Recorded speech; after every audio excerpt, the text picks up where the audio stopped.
Conhece o maná?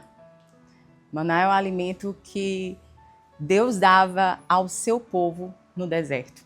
Naquele momento em que eles estavam ali totalmente entregues a Deus, todos os dias, o Senhor ia lá e entregava o maná.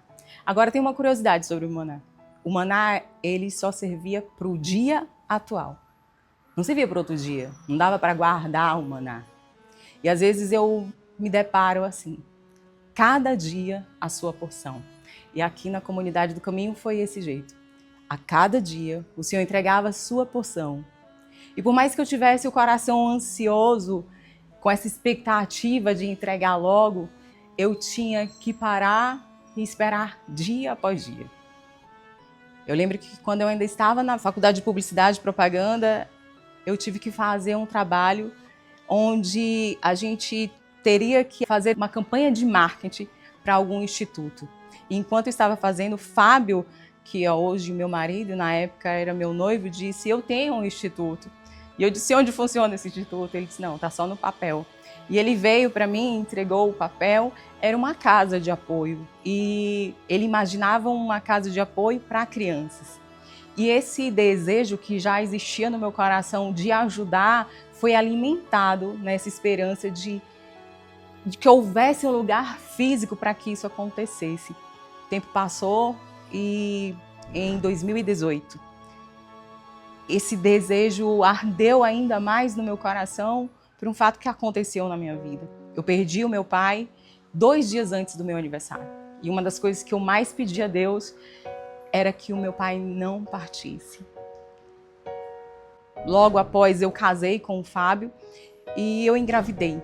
E eu recebi essa gravidez como um sinal, uma bênção, como se o Senhor estivesse me falando que a vida pertence a Ele. Ele dá e Ele tira na hora que Ele quer e para quem Ele quer. E eu aceitei essa gestação com muita alegria no meu coração. Fiz a sexagem fetal, era um menino. Coloquei o nome de Valdo Neto como em homenagem ao meu pai. E com 4 meses eu perdi o meu bebê. E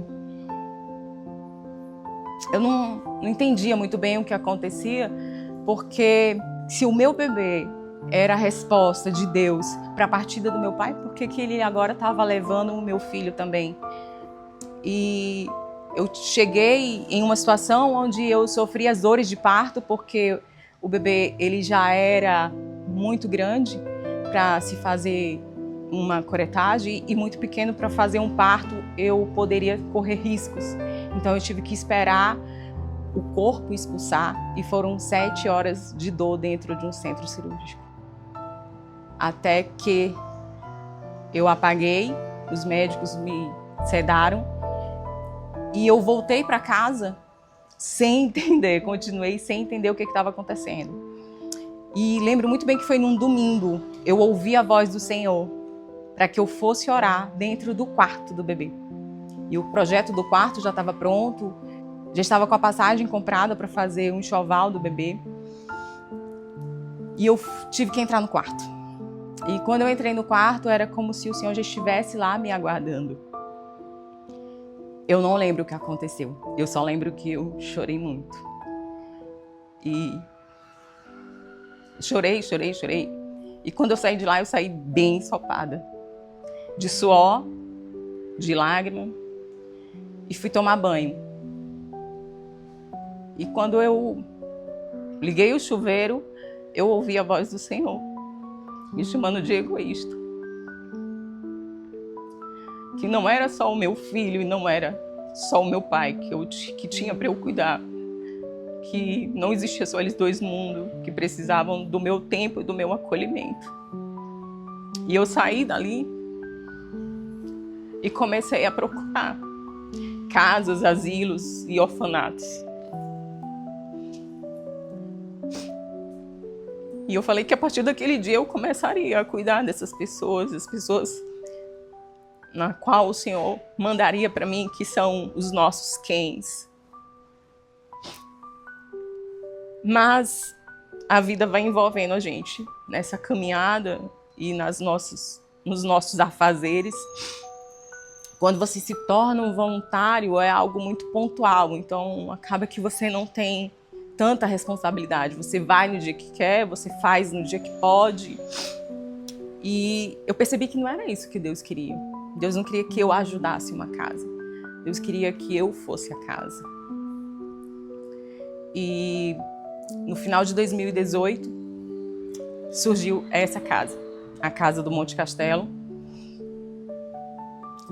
E eu louvo a Deus pela vida do meu marido, porque ele abraça os meus sonhos, até porque se somos uma só carne, o sonho que o Senhor coloca no meu coração, coloca no dele.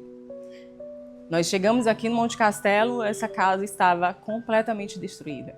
O mato entrava aqui. Eu lembro que esse espaço para lá, para o quintal, eu não conseguia ver de tanto mato que tinha aqui dentro.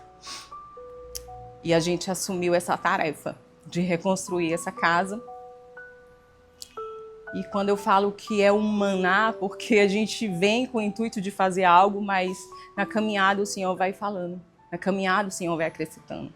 Por isso que é tão importante confiar em Deus. E foi isso que a gente fez. Confiamos em Deus, começamos a reforma da casa, e essa foi a primeira casa. Só que eu imaginava que a gente ficaria só com uma casa. E enquanto nós estávamos aqui, veio a pandemia, a gente teve que parar por várias vezes a reforma por conta da pandemia. Mas ao longo dessa jornada, o Senhor nos entregou uma segunda casa, que é a casa do Filipinho. E depois da casa do Filipinho, eu lembro que eu estava em casa e o Senhor me deu a visão de um lugar onde havia muitas mulheres, onde havia muitas portas, onde havia muitas flores. E eu perguntei a Deus o que era aquele lugar.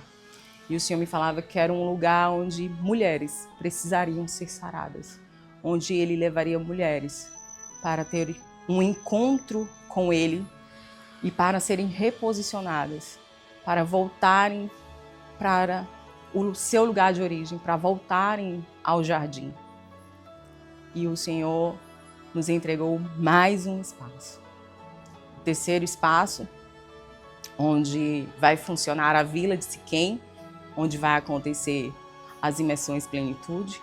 Do lado, o Arraial de Quedes, onde nós vamos construir um lugar para acampamentos, onde as igrejas, onde haverá um ajuntamento de igreja. Quando eu digo igreja, não é um espaço físico, mas é a noiva de Cristo. A gente quer ser essa voz como João Batista. Interessante que a palavra diz que João Batista era uma voz que clamava no deserto, era a voz que clamava no deserto. E é muito interessante quando você lê a Bíblia com os olhos abertos e o coração aberto. E a palavra diz assim, a mensagem de João Batista era simples e forte, como o deserto que o cercava. João Batista vivia em um deserto, um lugar árido, sem nada, pesado. E a mensagem dele era essa: arrependei-vos, porque é chegado o reino de Deus. E eu acho que hoje o Senhor procura João Batista, que tenham coragem de gritar e proclamar a verdade do reino, que é uma mensagem simples e dura. Não é uma mensagem de autoajuda. Não se trata de uma mensagem onde corações devem ser curados, almas devem ser restauradas. Isso é no caminho. A gente é curado, nós somos sarados, a nossa alma ela é transformada e o nosso caráter também no caminho. Primeiro eu tenho que entender que o evangelho ele é simples, mas ele também é forte, ele é duro. Em uma palavra que eu dei certa vez, eu falei que no começo, quando Deus nos criou, os anjos só conheciam uma face de Deus, a face da justiça. E o Senhor queria se fazer presente, o Senhor queria se mostrar. Uma outra face que os anjos não conheciam. Só que essa outra face, ele só poderia revelar a nós, os homens, que é a face da graça, é a face do amor. Hoje, Nós temos um Deus que é amor. A princípio ele foi justiça, mas ele voltará. E aí a gente vai poder contemplar as duas faces de Deus, que é justiça e que é amor. Um Deus completo. E o que faremos nós por essa irmãzinha que ainda anda pelas praças? O que faremos nós? Nós precisamos proclamar esse evangelho, que ele é simples e também é pesado. Não é porque nós temos um Deus de amor que a gente não tem que falar a verdade. Existe uma palavra, arrependei-vos. E a partir do arrependimento. E se a gente quer um avivamento na nossa cidade, comece por aí. Pelo evangelho genuíno e pelo arrependimento. E a comunidade do caminho é isso. É esse local de crescimento, é esse local onde nós vamos caminhar com um evangelho puro e genuíno, onde o reino de Deus é estabelecido na terra, a partir da nossa cidade, São Luís do Maranhão. Um quarto lugar nos foi dado, que é um terreno em Panacoatira. E assim nós temos 5 espaços. Ainda chegará mais um, que é o Maná de Deus. Eu não sei onde vai ser e nem para quem vai ser. Mas a comunidade do caminho são esses 6 lugares de refúgio para um povo que quer conhecer a face completa de um Deus que quer se fazer conhecido. E se você quiser fazer parte desse caminho, dessa caminhada, junte-se a nós. Comunidade do Caminho SLZ. Existe um local onde o avivamento vai acontecer. Existe um local onde Deus vai se fazer presente. É o local onde existe um coração arrependido. Então, junte-se a nós, com esse coração arrependido e cheio de amor para dar. Comunidade do Caminho SLZ. Esse é um local onde futuros acontecem.